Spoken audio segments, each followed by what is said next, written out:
Bonjour. Bienvenue à la chaîne Découverte. Alors Découverte moo lay laaj Sénégal am na alternance ba ñu teg régime bu bees ban lecture nga am ci gouvernement Diomaye Sonko 1. waaw jërëjëf maa ngi lay nuyu di nuyu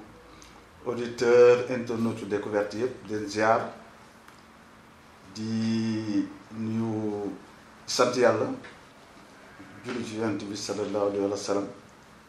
di nuyu Cheikh Ahmadou Bamba Khadim Rassoul di nuyu nit ñu baax ñi ci dëkk bi yëpp Sénégal yëpp ak àddina bi yëpp di wax ne question la boo xam ne question bu yaatu la parce que Sonko ak Diomaye dañoo génn prison daanaka daal di def campagne bu gàtt daal di fal loolu nax mbiru suñu borom la yàlla moo ko tuddee woon noonu am na ñu naan sax deal am naag deal amul waxtaan am nag mais yooyu yëpp ay waxu caaxaan la même guerre mondiale sax ci waxtaan lay mujje bu ñu waxtaanee woon nëgë ni si ña nga ca kaso ba heureusement bi ñu amee lucidité ak intelligence waxtaan parce que xeexu politique moo mel noonu da ngay dem ba defee ni bañante la fekk sax du loolu ay intérêt la rek doomu aadama dafa gëm intérêt donc mais yàlla defe na ko nii nañ ko accepté ñi fi nekk tamit bi ñu ñëwee ba léegi ñu ngi posé ay actes posé nañ actes yu bëri gars yi nag yàkkamti nañ lool mais mu ngi posé ay actes nag parce que nee nañu à chaque jour suffit sa peine boo xoolee gouvernement bi 25 ministres 5 secrétaires d'État man sax bu ma sañoon ñu gën ko wàññi mais former gouvernement dafa jafe parce que 25 ministres 5 secrétaires d'État mën nañu wax rek 30 ministres bu ñu ko weesu woon ndax vraiment limite bu ñu ko weesu woon rek daal di dugg ci 30 et quelques yi ndax bu ñu duggee ci 30 et quelques yi rek foofu moom day daal di commencer ëpp te comme rupture lañu wax heureusement bi ñu ko yemalee ci 25 ministres 5 secrétaires d'État ministres yi aussi gis naa ni poste yi leen jox wuyu na seen profil méngoo na ak seen profil waaw xool naa bu baax ba ku ci nekk xool naa poste bu ñu la jox wante tenir nañ compte ci profil yi loolu day wane ni gouvernement la boo xam ni xalaat nañu résultat te li préoccupation bi ñu am mooy am résultat te loolu lu baax la ndaxte bu yàgg ba dañ daan xool ay quota région bu ne ñu mosal ko dara su ko defee kenn du mer loolu nax jëmul kër man li ma gëm mooy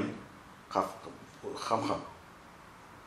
ni ñu jël ñi nga xam ñoo am xam-xam boo xoolee gouvernement bi sax ñu ci bokk Pastef bariwul wante war nañ ko mën a comprendre parce que dañoo bëgg a marquer benn rupture te rupture nag warul brutal sax rupture warul brutal ni ko gars yi bëggee warul demee noonu dafa nekk war a nekk lu progressif donc ministres yi répondre nañ seeni poste nomination yi tamit def nañu ñaar nomination yoo xam ni defe naa ni ñi doon xeex ak waa Pastef ñu ci bëri nommé nañ leen te loolu lu baax la te nomination yi aussi gis naa ni ñi ngi jéem a xool profil yi pour nommer leen man nag appel à candidature dama ko contre parce que dafay tardeel gouvernement bu bees te man sax loolu damaa gisul fenn fu ñu koy def ci àddina bi franchement gisuma ko fenn ñoom ñoo ko waxoon nag c'est vrai ci seen campagne mais mënoon nañu ne tout simplement nous ne sommes pas majoritaires à l'Assemblée te appel à candidature dafay nekk loo xam ne loi bi mu koy encadrer te ñun actuellement on n'est pas majoritaire à l'Assemblée te bu ñu koy def aussi ça va prendre du temps te il nous faut gouverner nit ñi dañuy yàkkamti donc on va procéder à des nominations amul sax de façon provisoire parce que boo nee de façon provisoire ñi ngay nommer dañuy yaakaar ne dañ faa nekk de façon provisoire wala nga naan prochaine fois on va faire des appels à candidature il faut nommer les gens point barre et qu'on commence le travail man loolu laa gëm amul benn gouvernement bu am ay promesses yu mu respecté à 100% dans aucun pays du monde donc nañu nommé ñi ñuy nommé te à chaque fois bu ñuy nommé ñu jiital xam-xam jiital aussi ñi nga xam ni doon leen jàppale bi ñuy xeex loolu yoon la tout à fait légitime te ñoom aussi yàkkamti nañu pour ñu jox leen dara terewul nax su amee ñu am xam-xam ci dëkk bi pour l'intérêt national jox leen loo xam ni méngoon nañ ko mais foofu gouvernement yi ci àddina bi yépp xam-xam la ñuy wër fu mu ne leen koy jëli indi teg waaw parce que ñi ngay gouverneel boo demee ba pare ngay xool nax yenn postes yi nga xam ni am na ci ay profils yoo xam ni ils sont propres jub nekk liggéeykat nga jël leen au nom de la nation et de l'intérêt national nga jox leen poste bi parce que même le président Macky Sall ñi mu àndaloon muy Benno Bokk Yaakaar muy coalition bu mag a mag a mag du ñëpp la nommé ñu bëri nommewul leen ñu bëri jox ñu leen poste te dañoo xeex bon moo tax nguur gu ne nag yaay xam ñooy tojee sa bopp ji nax ñu àndoon ak yow te joxoo leen dara yaay xool loo leen di def loolu duma leen ci jox leçon mais daal li ñuy actes yi ñuy posé pour le moment dal na xel parce que gis naa ci tey gis naa ci descente sur le terrain xool ba xam lu xew te dinaa joxe exemple yoo xam ni defaguñ nañ ko bi ci njëkk mooy su ma jëlee l'exemple de la pêche ils ont fait une liste boo xam ni bateau yi nga xam ni autorisé leen fu ñuy pêcher ci suñu géej gi bind nañ leen te boo xoolee 119 xaw ma 120 pêcheurs bateaux de pêche sénégalais plus 19 ou 20 étrangers léegi ndax bateau étranger yooyu gis naa ci ay bateau Union européenne xamu yenn xeetu bateau la mais ba tey baax na parce que yooyu yëpp dafay nekk ci logique gu transparence donc mën naa wax ni lu baax la terewul ndax wax na war nañ def un audit assez sérieux et assez pointu de la pêche ñu xool lan moo tax sénégalais yi mën ñoo am jën kan mooy piller suñuy ressources yan bateau ñoo fiy pêcher yan bateau lañ war a dàq yan bateau lañ war a autoriser comment faire pour protéger nos pêcheurs nationaux liggéey la boo xam ni gouvernement ba na ko def boo jëlee le foncier arrêt bi d'accord naa ci l'arrêt des constructions c'est vrai que le président Diomaye a autorisé la reprise des travaux sur la corniche pour des raisons que j'ignore am na yu ma ci dégg ndax comme quoi ça met au chômage beaucoup de pères de famille etc. mais quel que soit alpha il faut un audit du foncier corniche bi jusqu'à Tivaouane Peulh jusqu'à Thiès jusque dans toutes les régions du Sénégal parce que li ma gis ci VDN 3 bi par exemple booy dem côté Malika ba Lac Rose ay maire ñooy signé ay notification maanaam ñooy signé ay kër ay doomu aadama yoo xam ni dañoo ay baadoo la sax ñu bëri xam ne amuñu dara ñu signé leen ay kër yoo xam ne dañ ko jënd ci ay propriétaire terrain maire bi signé ko ñu dem ba ci kanam biir régime di waaj a jeex nga xam ni Sénégal benn moment amul woon daanaka nguur parce que élection yaa ngi ñëw le président Macky Sall ak gouvernement am taluñu affaire foncier ñu profité ci daal di détruire construction yi nga xam ni population yi ñu ko doon def ci zone yooyu cassé ko ñenn ñi c'est des promoteurs privés qui viennent accélérer des travaux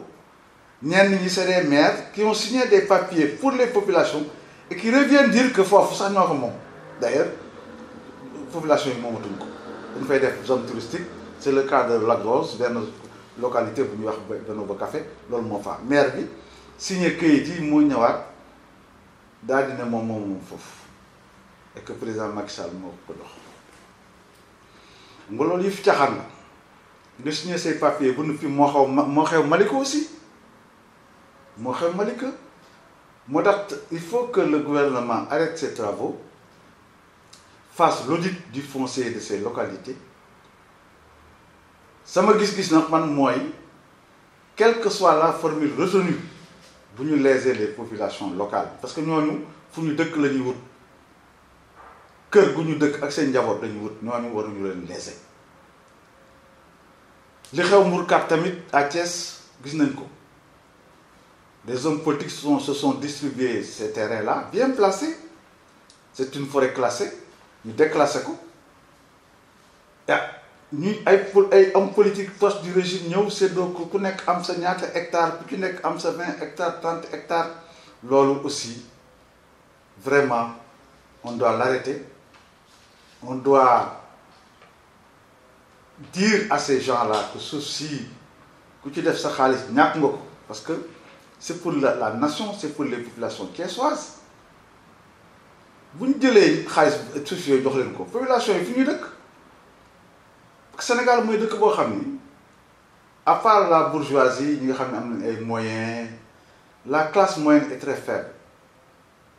La grande masse des populations est pauvre, est très pauvre et vit dans la misère. Boo jëlee les ouvriers amuñu dara ñi ci émerger bariwul ñi ci am ay moyens bariwuñu les marchands ambulants di taaba ay 1000 francs 2000 francs par jour les vendeurs de gerte caaf les vendeurs de crème les vendeurs d'eau ñooñu ñooy ñafe pour am terrain bu ñu dëkk te li ma gis nag pour man ce gouvernement là dafa war a ñëw pour redistribuer les richesses en faveur de la grande masse des pauvres. Il faut équilibrer ñi amul dara ñu jóg seeni mbir loolu mooy yoon te gis naa tànk yooyu aussi le président Diomaye mel na ni mi ngi ci parce que bu ma ko gisee muy xeex affaire u ndengaleer bi te booba nekkagul dara laa am yaakaar ci moom te yaakaar naa ni décision yi muy jël dina ko def en faveur des plus démunis, des populations pauvres qui n'ont rien et qui cherchent simplement où dormir. Sénégal ngay gis un fonctionnaire boo xam ni mënul fexe ba am kër wala nga liggéey ba retraité doo am kër à fortiori maintenant ñi nga xam ni dañuy taaba rek correction yooyu gouvernement war na ko def. am na acte bu mu posé aussi mooy li le président Ousmane Sonko waxoon le premier ministre Ousmane Sonko waxoon ne nañu éviter les doublures gis naa ni les maires ministres ñu ngi démissionné seeni maire ndànk-ndànk. loolu aussi lu baax la bañ a def cumul exemple le gouvernement dafa war a joxe exemple ñu def cumul te tamit un ministre vraiment war na mën a concentrer ci poste ministre am affaire maire yooyu ñu bàyyi ñeneen ñu def ko parce que foqale aussi baaxul te tamit li ñu teg aussi ci agriculture nawet bi ñëw yàlla na ko yàlla may ñu fekk ko mu nekk nawet bu baax bu barkeel ñu jar a dimbali dëgg mooy les paysans may faral di wax sama xarit yi nga xam ne ay fonctionnaires la ñu naan leen vous ne méritez pas plus que le paysan qui est sous le soleil kooku kenn ëpp ko mérite te paysan dañ ko war a jàppale moo tax bi Ousmane Sonko jëlee 100 milliards pour l'hiver pour le monde paysan yokk ci 20 milliards dama ni loolu lu baax la ba pare impliquer l'armée pour que tout ce qui va en direction du monde paysan àgg ci ñoom mu bañ a am intermédiaire. Il y a des intermédiaires véreux qui vivaient de ces moyens financiers et de ce matériel-là destiné au monde paysan muy graine muy semence muy lu mu mënti doon donc ñooñu il faut les écarter ñu vraiment il faut qu'on traite le monde paysan pour qu'il y ait une révolution agricole au Sénégal. C'est vrai que taw bi lañu yaakaar mais mën nañu gëstu ba am une agriculture saisonnière disons en saison sèche loolu man na dëkk yu bëri koy def boo demee en Afrique du Nord je vais même pas en Europe les pays parce que Europe day taw guddeeg bëccëg mais boo demee dans un pays comme le Maroc yooyu dañ koy def affaire xam-xam la rek man nañ ko def pour que ñuy bay noor di bay nawet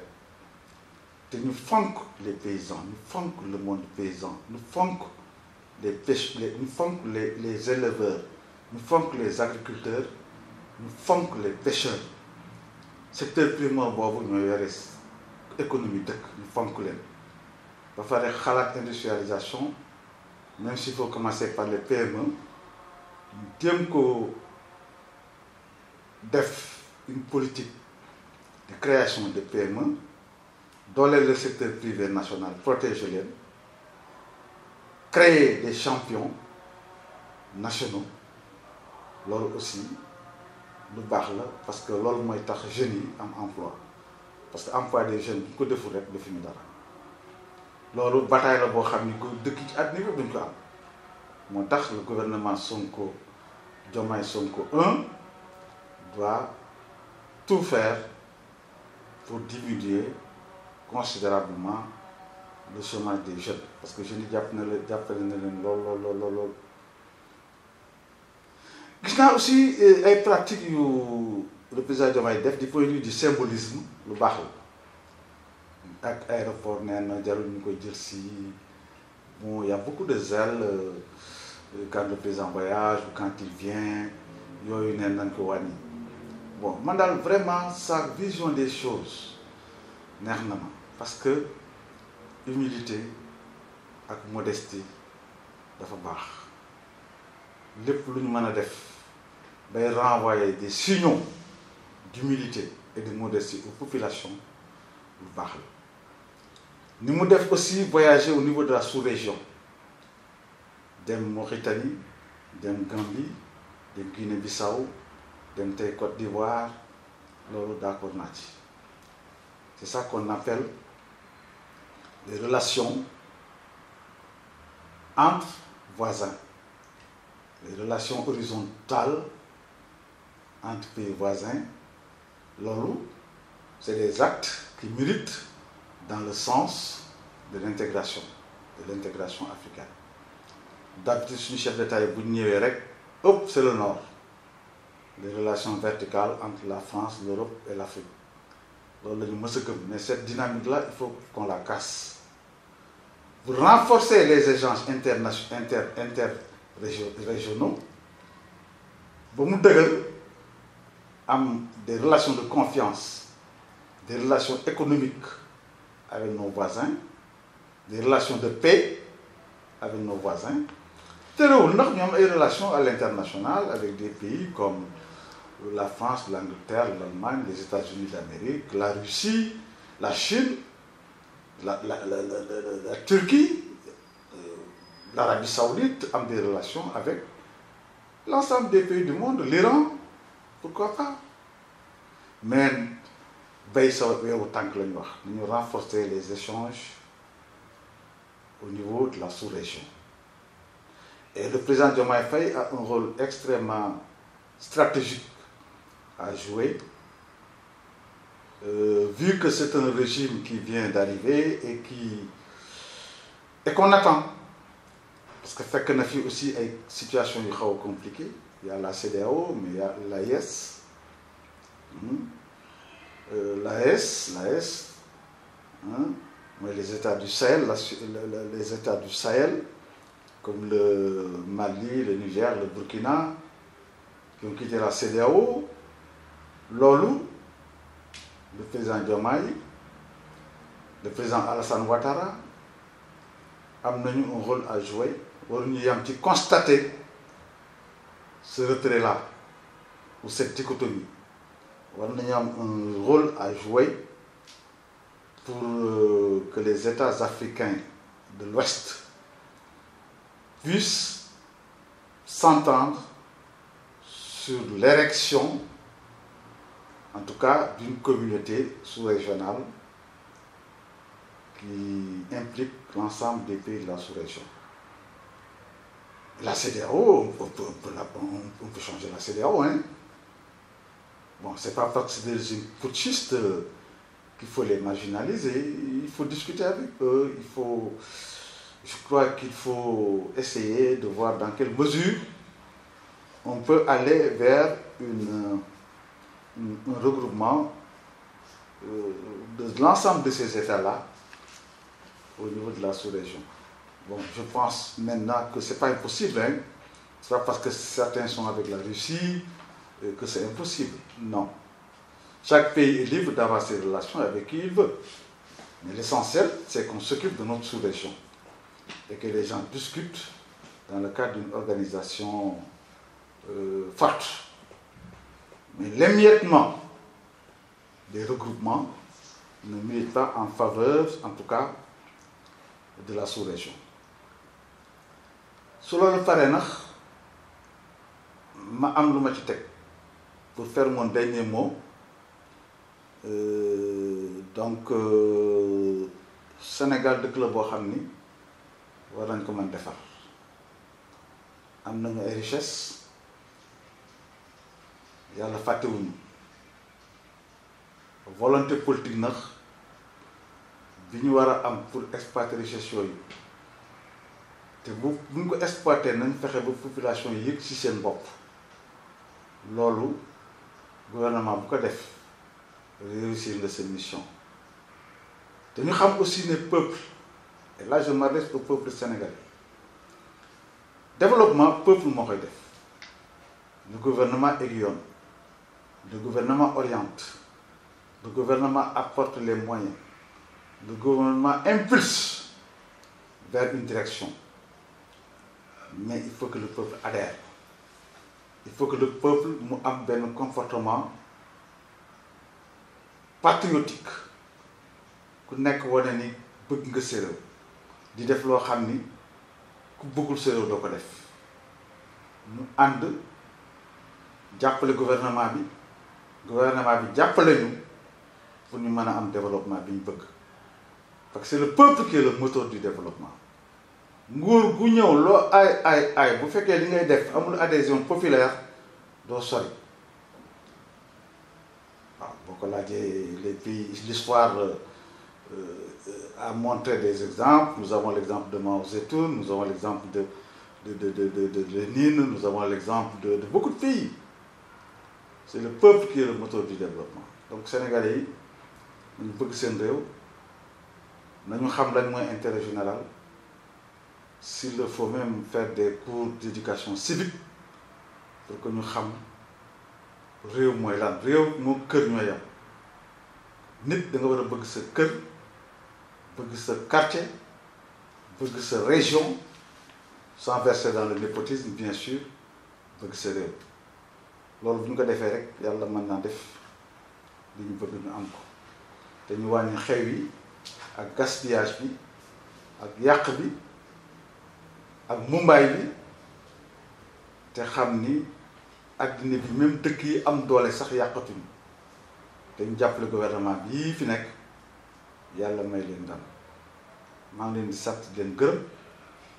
leen wax prochaine fois ñu defaat beneen émission découverte merci beaucoup.